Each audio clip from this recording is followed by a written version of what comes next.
అందరికీ నమస్కారం. తెలుగు వాయిస్ ఛానల్కి స్వాగతం.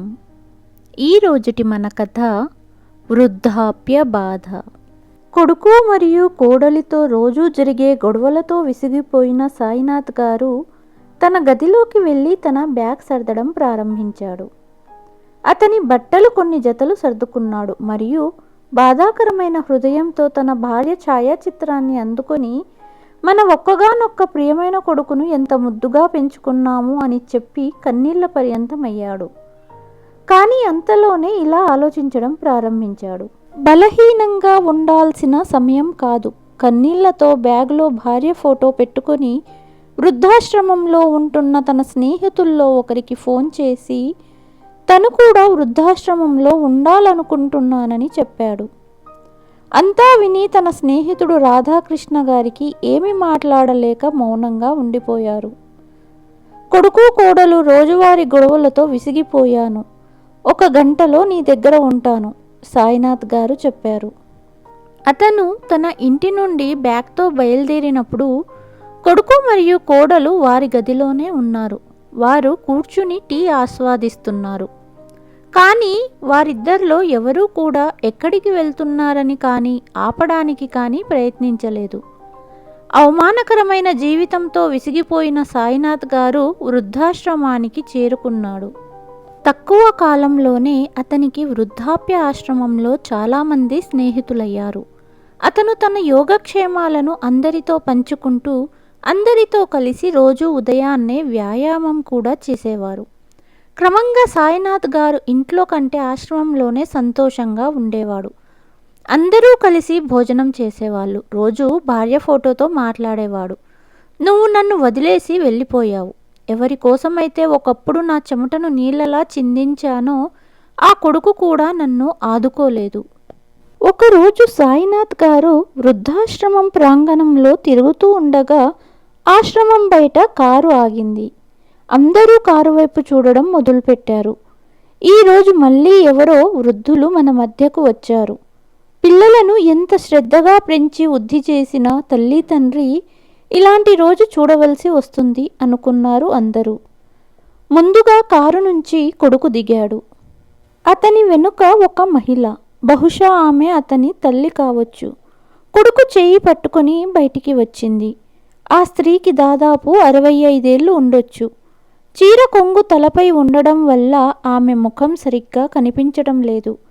కాసేపటికి దాదాపు 30 నుండి 35 ఏళ్ల వయసున్న మరో మహిళ బయటికి వచ్చింది. చేతిలో బ్యాగ్ని తీసుకుంది. ఆ మహిళ దానిని వృద్ధురాలి చేతిలో పెట్టి ఆ తర్వాత ఏదో చెప్పడం ప్రారంభించింది. ఆ వృద్ధురాలు మౌనంగా ఆవిడ చెప్పేదంతా వింటూ నిలబడింది. కొడుకు కోడలు కావచ్చు, తిరిగి వెళ్ళిపోయారు. ఆ వృద్ధురాలు వృద్ధాశ్రమం బయట కొంతసేపు ఉంది. అలా నిలబడి కన్నీళ్లను పెట్టుకుంది. బరువెక్కిన హృదయంతో వృద్ధాశ్రమంలోకి వచ్చింది. సాయినాథ్ గారు ఆవిడని చూసి ఎక్కడో చూసిన మొహం అనుకున్నారు. కానీ ఆవిడ కొంగు తల మీద ఉండటంతో గుర్తుపట్టడం కష్టమైంది అతనికి. ఆవిడ కూడా ఎవరితోనూ ఏమీ మాట్లాడకుండా మహిళా విభాగం వైపు వెళ్ళింది. కానీ సాయినాథ్ గారికి ఆవిడ ఎవరో తెలిసిన ఆవిడలాగే అనిపించింది. ఒకరోజు ఉదయం స్నేహితులతో వాకింగ్ వెళ్ళాడు సాయినాథ్ గారు. గార్డెనింగ్ చేస్తున్న ఆ మహిళ తల మీద ఉన్న కొంగు గాలి వలన కాస్త కిందకు జారి మొహం కనపడింది. ఆ స్త్రీ ముఖం చూడగానే సాయినాథ్ గారి కాళ్ళ కింద నేల జారిపోయింది. అతని మనసులో ఎన్నో ప్రశ్నలు. ఈవిడ ఎందుకు ఇక్కడ ఉంది? కొడుకు కోడలితో సంతోషంగానే ఉండేది కదా. అదే సమయంలో అతని స్నేహితుడు అతని దగ్గరకు వచ్చి భోజనం చేసే సమయం అయ్యింది. ఎక్కడ తిరుగుతున్నావు మరియు ఉదయం నుంచి చూస్తున్నా, ఏం ఆలోచిస్తున్నావు అని చెప్పాడు. అప్పుడు సాయినాథ్ గారు 2 రోజుల క్రితం ఆశ్రమానికి వచ్చిన మహిళ నాకు తెలుసు. కానీ ఆవిడ ఏ పరిస్థితుల్లో ఇక్కడకు వచ్చిందా అని ఆలోచిస్తున్నాను. ఓ, ఆవిడ గురించా? ఆ మహిళ ఈరోజు భోజనం చేయటానికి రాలేదు. ఈరోజు చాలా బాధగా ఉందట, అందుకే నిరాకరించిందట. ఉదయం నుండి ఆవిడ రూమ్లో ఏడుస్తూనే ఉందట. పాపం, కొడుకు కోడలు చేసిన పని అలాంటిది మరి అన్నాడు రాధాకృష్ణ. సంతోషంగా ఉన్న తన జీవితంలో ఇంతటి దుర్దినాలు రావడానికి కారణం తెలుసుకోవాలని సాయినాథ్ గారు జానకీదేవిని కలవడానికి మహిళా విభాగంలోకి వెళ్ళారు. తనను కలవడానికి వచ్చిన సాయినాథ్ గారిని చూసి జానకి గారు కొంచెం ఆందోళన చెందారు. ఆపై సాయినాథ్ గారు ఇలా అన్నారు, మీరు నన్ను గుర్తించారని నాకు తెలుసు. అయితే మీరు ఈ పరిస్థితికి రావటానికి కారణం ఏంటో తెలీదు. ఆమె కళ్ళల్లో నీళ్లు తిరిగాయి. ఇది చూసిన సాయినాథ్ గారు, జానకి గారు బాధపడకండి, నాకు కూడా అరుస్తూ ఈ లోకాన్ని అడగాలనిపిస్తుంది. వృద్ధాప్యంలో తల్లిదండ్రులను ఎందుకు తోసేస్తారు? మనుషులకు ఆత్మగౌరవం లేదా అని బయటికి వెళ్ళిపోయాడు. తన ఆలోచనల్లో మునిగిపోయిన సాయినాథ్ గారికి ఇంటి పరిస్థితులు గుర్తుకు వచ్చాయి. నెల రోజుల క్రితం బాత్రూంలో జారిపడి కాలికి బలమైన గాయం అయిన సంఘటన గుర్తు చేసుకున్నాడు. పెద్ద గాయమే అయ్యింది, కానీ కోడలు అస్సలు పట్టించుకోలేదు. మరియు కొడుకు రోహన్, ఏంటిది నాన్న, చూసి నడవలేరా? ఇంత తొందరపాటు అవసరం లేదు మీకు. ఏ పని చేయాలో తెలియదు. మాకు పన్నులు తగిలిస్తావు. పని లేకుంటే రోజంతా నీ గదిలో హాయిగా కూర్చో. ఇలాంటి పనులు చేసి సతాయించడం ఎందుకు అక్కడ ఇక్కడ తిరుగుతూ ఉంటావు అని అరిచాడు. ఒకరోజు సాయినాథ్ గారు ఆఫీస్కు వెళ్తున్న కొడుకుతో, నా కళ్ళద్దాలు సరిచేయించు, విరిగిపోయాయి, నాకు సరిగ్గా కనిపించడం లేదు అన్నాడు. ఇది విన్న కోడలు గట్టిగా, మంచం మీద కూర్చొని తినడం తప్ప ఏమీ చెయ్యరు, మీకెందుకు ఇప్పుడు కొత్త కళ్ళద్దాలు? మా ఖర్చులు పెంచడానికి కాకపోతే అని గట్టిగా అరిచింది. ఇలాంటి సంఘటనలను గుర్తు చేసుకుంటూ సాయినాథ్ గారు ఆలోచనల్లో కూరుకుపోయారు. అతని మిత్రుడు రాధాకృష్ణ ఎదురుగా వస్తూ కనిపించాడు. నవ్వుతూ కనిపించిన రాధాకృష్ణ మొహం చూసి సాయినాథుడు, ఏంటి రాధే, ఈరోజు చాలా సంతోషంగా ఉన్నావు అన్నాడు. ఈరోజు నా కొడుకు పుట్టినరోజు. ఫోన్ చేశాడు. ఈరోజు నన్ను కలవబోతున్నాడు కాబట్టి చాలా సంతోషంగా ఉంది. చాలా కాలం తర్వాత అతని ముఖం చూడటం నాకు చాలా సంతోషంగా ఉంది అన్నాడు. అదేంటి రాధే, అతను నిన్ను వృద్ధాశ్రమంలో విడిచిపెట్టాడు మరియు సంవత్సరంలో ఒక్కసారి మాత్రమే నిన్ను కలవడానికి వస్తున్నాడు. అతని కోసం సంతోషంగా ఉన్నావా అన్నాడు సాయినాథ్. అప్పుడు రాధాకృష్ణ గారు, ఇది నాకు చాలా పెద్ద విషయం. కానీ సాయినాథ్ గారికి రాధే కొడుకుపై కోపంగా ఉంది. తన గదిలోకి వెళ్ళిపోయాడు. వృద్ధాశ్రమంలో ఉన్న ప్రతి ఒక్కరికి వారి జీవితంలో ఏదో ఒక కథ ఉంటుంది. ఆశ్రమంలో ఉండడం వెనుక ఖచ్చితంగా ఏదో ఒక కారణం ఉంటుంది. ఎవ్వరూ తన స్వంత ఇష్టానుసారం వృద్ధాశ్రమానికి రారు. అయితే వృద్ధులంతా తమ చేదు జ్ఞాపకాలను గుర్తుంచుకుంటారు. కొంతమంది తమను తాము కాలానికి అనుగుణంగా మలుచుకొని సంతోషంగా ఉండటానికి ప్రయత్నిస్తారు. పిల్లలు, వాళ్ళ కొడుకు కోడళ్ళు, మనవరాళ్ళు ఇలా వస్తున్నప్పుడు సాయినాథ్ గారికి భార్యతో గడిపిన చేదు జ్ఞాపకాలు గుర్తుకు వస్తుంటాయి. అలాగే తన కొడుకు కోడలు తన పట్ల చేసిన ఆకృత్యాలు కూడా గుర్తుకు వస్తుంటాయి అని కన్నీళ్ల పర్యంతమయ్యాడు. సాయినాథ్ గారికి కవిత్వం రాయడం అంటే చాలా ఇష్టం. అందుకే వినోదం కోసం కొంత సమయం కవిత్వం రాసేందుకు కూర్చునేవాడు. ఓ రోజు కాగితంపై అతను తన పరిస్థితిని వివరిస్తున్నప్పుడు అతని ఆలోచనలు కన్నీళ్లతో నిండిపోయాయి. అదే సమయంలో ఆశ్రమ డైరెక్టర్ వృద్ధుడు తన వద్దకు వచ్చి సాయినాథ్ గారు అని పిలిచాడు. ఆ సమయంలో కాగితం మడిచి జేబులో పెట్టుకొని కన్నీళ్లు దాచుకొని బయటికి వచ్చాడు. మీ మనవడితో పాటు మీ కొడుకు మరియు కోడలు మిమ్మల్ని కలవడానికి వచ్చారు. ఇది విన్న సాయినాథ్ ఆశ్చర్యపోయాడు మరియు అతని మొహంలో ద్వేషం కనిపించింది. ఈరోజు నా కొడుకు నా కోసం రావడమేంటి అని ఆలోచించడం మొదలుపెట్టాడు. కొడుకును కలవడానికి వెళ్ళిన సాయినాథ్ని చూడగానే 5 ఏళ్ల మనవడు తాతయ్య అంటూ వేగంగా అతని వైపు పరిగెత్తి కాళ్లకు అతుక్కుపోయాడు. సాయినాథ్ గారి కళ్ళల్లో నీళ్లు తిరిగాయి. ఇప్పటి వరకు వృద్ధాశ్రమంలో మనస్ఫూర్తిగా జీవితాన్ని గడుపుతున్నాడు. కానీ మనవడిని చూడగానే గుండె బలహీనపడడం మొదలయ్యింది. అకస్మాత్తుగా అతని మనసులో, నా నిర్ణయానికి నేను కట్టుబడి ఉండాల్సిన సమయం ఇదే అనే ఆలోచన వచ్చింది. అలా ఆలోచిస్తూ కోపంగా కొడుకు వైపు చూసి, నువ్వు ఇక్కడికి ఎందుకు వచ్చావు? ఇక్కడి నుండి వెళ్ళిపో. నేను ఇక్కడ చాలా సంతోషంగా ఉన్నాను. ఎవరిని కలవాల్సిన అవసరం నాకు లేదు. వెళ్ళిపోండి అన్నాడు. నాన్న, అసలు విషయం ఏమిటంటే ఈరోజు గోలు పుట్టినరోజు మరియు మేము ఇంట్లో పార్టీ ఏర్పాటు చేశాము. గోలు బర్త్డేకి నువ్వు కూడా ఉండాలి అని అంటున్నాడు. నువ్వు వస్తే మీ మనవడికి కూడా నచ్చుతుంది. అప్పుడు సాయినాథ్ గారు, చూడు నేను ఆ ఇంటి నుండి వెళ్ళిపోయాను. ఇప్పుడు అక్కడికి రావాలని లేదు. నాన్న, ఫ్యామిలీ, ఫ్రెండ్స్, బంధువులు చాలామందిని పిలిచాను. అందరూ వచ్చి మీ గురించి అడుగుతారు. ఏం చెబుతాం? అప్పుడు సాయినాథ్ గారు, అహో అదా విషయం. ఈరోజు మీరు మీ అబ్బాయి పుట్టినరోజుకి నన్ను పిలవడానికి కాదు, మీ పరువు కాపాడుకోవడానికి వచ్చారు. బంధువులందరూ వచ్చినప్పుడు మీ నాన్న ఎక్కడా అని అడుగుతారు. అప్పుడు మీరు ఏం సమాధానం చెబుతారు? అందుకే నన్ను పిలుస్తున్నారు అన్నాడు. ఇక్కడ వచ్చినప్పటి నుంచి బ్రతికి ఉన్నానా లేక చచ్చిపోయానా అని ఫోన్ చేసి నా యోగక్షేమాలు ఆరా తీయాలని కూడా నీకు అనిపించలేదు. అలాగే నేను ఇల్లు వదిలి వృద్ధాశ్రమానికి ఎందుకు వెళ్ళాను అని కూడా అడగలేదు. ఈరోజు నువ్వు కావాలంటే నన్ను తీసుకెళ్ళడానికి ముకులిత హస్తాలతో వచ్చావు.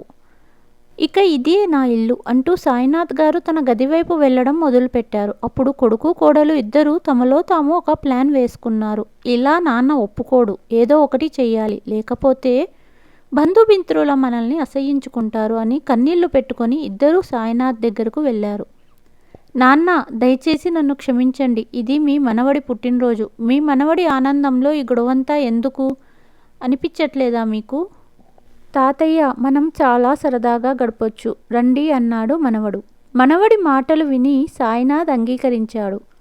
కానీ నేను ఒక షరతు మీద వస్తాను. గోలు పుట్టినరోజు వేడుకలు ముగిసిన వెంటనే నేను వృద్ధాశ్రమానికి తిరిగి వచ్చేస్తాను. నన్ను మీరిద్దరూ గోలుతో పాటు వచ్చి డ్రాప్ చేయాలి అని షరతు పెట్టాడు. దానికి కొడుకు కోడలు అంగీకరించారు. పుట్టినరోజును ఘనంగా జరుపుకున్నారు అందరూ కలిసి. చాలామంది వచ్చారు, కానీ సాయినాథ్ ఎవరికీ ఏమీ చెప్పలేదు. నవ్వుతూ ఎంజాయ్ చేశాడు. కానీ రేపు తన కొడుకు కోడలికి వృద్ధాశ్రమం దగ్గర వదలడానికి వచ్చినప్పుడు ఇవ్వబోతున్న సర్ప్రైజ్ని గుర్తు చేసుకుంటే ఎన్నో ఆలోచనలు. పార్టీ ముగిసేసరికి రాత్రి పొద్దుపోయింది. సాయినాథ్ ఆ రోజు ఇంట్లోనే ఉన్నాడు. తన గదిలో పడుకోవడానికి వెళ్ళగానే భార్య జ్ఞాపకాలతో ఎప్పుడు నిద్రలోకే జారిపోయాడో తెలియదు. ఉదయం లేచి చూసేసరికి కొడుకు కోడలు ఇద్దరూ రెడీగా నిల్చున్నారు. బయటికి రాగానే, నాన్న సిద్ధంగా ఉండు, నిన్ను తిరిగి వృద్ధాశ్రమంలో వదిలివేస్తాము అన్నాడు కొడుకు. అతను కూడా త్వరగా స్నానం చేసి సిద్ధంగా ఉన్నాడు. వృద్ధాప్య ఆశ్రమానికి వెళ్ళడానికి కారులో కూర్చోవడం ప్రారంభించారు. తన కోడలు రేఖను చూడగానే, అమ్మయ్య వెళ్ళిపోతున్నాడు అనే సంతృప్తికరమైన చిరునవ్వు తన ముఖంలో కనపడింది. అతను మనస్సులో ఆలోచించడం ప్రారంభించాడు. ఈరోజు నేను మీకు ఇస్తున్న సర్ప్రైజ్ చూసి ఇద్దరికీ వృద్ధాశ్రమం అంటే వణుకు పుడుతుంది అని అనుకుంటూ కారులో కూర్చున్నాడు. తన ఇంటివైపు చూస్తూ, పర్వాలేదు, మన మనసు ఉన్న చోటే మనము ఉండిపోవాలి. ఇక్కడ నా కొడుకు కోడలు నన్ను బయటికి విసిరేయటానికి తొందరపడుతున్నారు. నేను ఉండిపోయినా చేసేది ఏమీ లేదు. కారు వృద్ధాశ్రమం ముందు ఆగగానే కొడుకు కోడలు కన్నీళ్లతో గోలు కారు దిగి బయట నిలబడ్డారు. సాయినాథ్ కూడా కారు దిగి లోపలికి వెళ్ళడం మొదలుపెట్టాడు. వెళ్తుండగా ఆగిపోయాడు. వెనక్కి తిరిగి కొడుకు కోడలిని పిలిచాడు. ఇద్దరూ తమ కారులో కూర్చోబోతుండగా సాయినాథ్ గొంతు విని ఆగిపోయారు. ఒక్క క్షణం ఆగండి, నాతో పాటు రండి, మీకు ఒకరిని పరిచయం చేయాలనుకున్నాను అన్నాడు. అతని కొడుకు కోడలు అతడిని వెంబడించి వృద్ధాశ్రమం లోపలికి వెళ్ళారు. సాయినాథ్ గారు ప్రాంగణం వద్ద చేరుకొని అక్కడ పనిచేస్తున్న వ్యక్తిని పిలిచి జానకమ్మ గారిని పిలవమని అడిగాడు. ఆమె బయటకు రాగానే సాయినాథ్ కొడుకు ఆమెను చూసి కంగు తిన్నాడు. కోడలు రేఖకు అయితే కాళ్లలో వణుకు ప్రారంభమైంది. ఇక వాళ్ళ ఆశ్చర్యానికి అవధుల్లేవు. పరిగెత్తుకుంటూ వెళ్ళి ఆవిడను కౌగలించుకుంది. ఏడవడం మొదలుపెట్టింది. అమ్మా, ఇక్కడేం చేస్తున్నావు? నువ్వెప్పుడు ఇక్కడికి వచ్చావు? నీతో మాట్లాడాలని ఎన్నిసార్లు ఫోన్ చేశాను. అన్నయ్య మరియు వదిన మీరు తీర్థయాత్రకు వెళ్ళారని చెప్పారు. నేను కూడా అది నిజమనుకున్నాను. కానీ ఆ క్రూరమైన మొగుడు పిల్లాలు నిన్ను వృద్ధాశ్రమంలో విడిచిపెట్టారని నాకు తెలియదు. తన కూతురి మాటలు విని కన్నీళ్లు పెట్టుకుంది జానకి. రేఖ, నీ వదిన అన్నయ్య నీతో అబద్ధాలు చెబుతున్నారు. నన్ను నెల రోజుల క్రితమే వారు వృద్ధాశ్రమంలో వదిలేశారు. అయితే నాకు ఫోను చేసి చెప్పలేదెందుకు అమ్మా అని అడిగింది రేఖ. నేను మీకు ఫోను చేసి ఎలా చెప్పను? నేను వృద్ధాశ్రమానికి వచ్చిన రోజే మీ మామగారిని ఇక్కడ చూశాను. అంటే నీకు నా కోడలికి పెద్ద తేడా లేదు. అలాంటప్పుడు నేను నీకు ఫోన్ చేసి మీ అన్నా వదిన చేసే ఆకృత్యాల గురించి ఎందుకు చెప్పాలి అంటూ కౌగిలించుకున్న కూతురిని ఆమె నుండి వేరు చేసింది జానకి. నువ్వు నా కూతురు అని పిలవడానికి అర్హురాలివి కావు. అందుకే నాకు దూరంగా ఉండు. నా కొడుకు మరియు కోడలు నన్ను ఇంటి నుండి గెంటేశారు. అలాగే నా కుమార్తె తన మామగారిని ఇంట్లో నుండి గెంటేసింది. కాబట్టి మొత్తంగా నా ఇద్దరు పిల్లలు పనికి మాలిన వారిగా తయారయ్యారు. ఇప్పుడు నన్ను మీ అమ్మ అని చెప్పుకోవటానికి కూడా సిగ్గుపడుతున్నాను. ఒకరు తల్లిని ఇంట్లో నుంచి గెంటేశారు, మరొకరు మామగారిని. అమ్మ మాటలు విని రేఖ సిగ్గుతో తలదించుకుంది. అమ్మా, నన్ను క్షమించు. చాలా సిగ్గుపడుతున్నాను. చాలా పెద్ద తప్పు చేశానమ్మా. రేఖ ఆమె మామగారి పాదాల మీద పడి క్షమించండి మామయ్య అని కోరింది. అప్పుడే రోహన్ కూడా క్షమాపణలు కోరాడు. ఇప్పుడు మీరిద్దరూ మాతో పాటే ఇంటికి పదండి. మీకు సేవ చేయడానికి మాకు అవకాశం ఇవ్వండి అన్నాడు. అప్పుడు సాయినాథ్ మరియు జానకి గారు ఇద్దరూ నిరాకరించారు. మా జీవితాలలో ఒక్కసారి మోసపోయాం. ఇప్పుడు ఇంకొకసారి మోసపోయే ఓపిక ఈ వయసుకు లేదు అంటూ సాయినాథ్ మరియు జానకి తమ తమ గదుల్లోకి వెళ్ళిపోయారు. రేఖ, రోహన్ విచారకరమైన హృదయంతో ఇదే వారికి జీవితకాలపు శిక్షలాగా ఇద్దరినీ చూస్తూ నిలబడిపోయారు. ఈ కథ కనుక మీకు నచ్చినట్లయితే please like, share and subscribe to Telugu voice. మీ అభిప్రాయాలను కామెంట్ల రూపంలో నాకు తప్పకుండా తెలియచేయగలరు. మరుసటి కథతో మళ్ళీ కలుస్తాను. అంతవరకు ధన్యవాదములు.